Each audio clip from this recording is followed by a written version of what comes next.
आहाना ने अपने गले का मंगलसूत्र खोलकर दुर्गा देवी के हाथ में देते हुए कहा कि यह रहा उनके बेटे का मंगलसूत्र, आप इसे जाकर उन्हें दे सकती हैं। और अगर आप चाहें कि यह मंगलसूत्र आपके पास ही रहे तो आप इसे रख सकती हैं।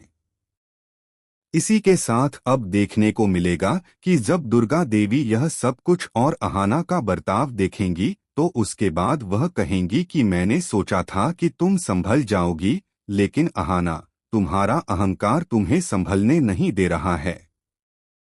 तुम ना तो अपने रिश्ते को बचाना चाहती हो, ना ही अपने परिवार वालों के साथ रहना चाहती हो और ना ही अपने पति के साथ। तुम्हें हमेशा लगता है कि तुम सही हो, लेकिन इस बार तुम बहुत ज्यादा गलत हो।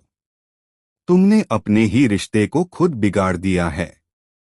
चाहती तो तुम इस रिश्ते को दोबारा बचा सकती थी, मेरे बेटे के साथ रह सकती थी और शायद समझ भी जाती कि तुम क्या खो रही हो, लेकिन तुमने ऐसा नहीं किया और इस रिश्ते को ठुकरा दिया।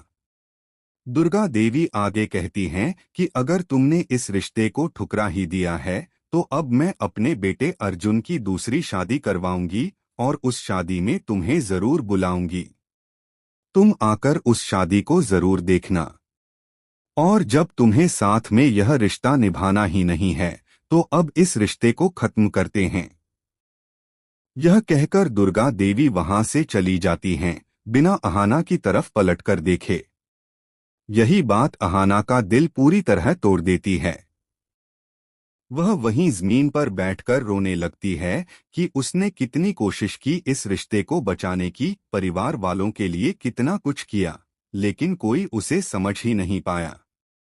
एक तरफ अर्जुन ने उसे नहीं समझा और दूसरी तरफ वह सोचती थी कि उसकी सास यानी दुर्गा देवी शायद उसके दर्द को समझेंगी, लेकिन उन्होंने भी सिर्फ अपने बेटे का साथ दिया और उसके रिश्ते को खत्म कर दिया।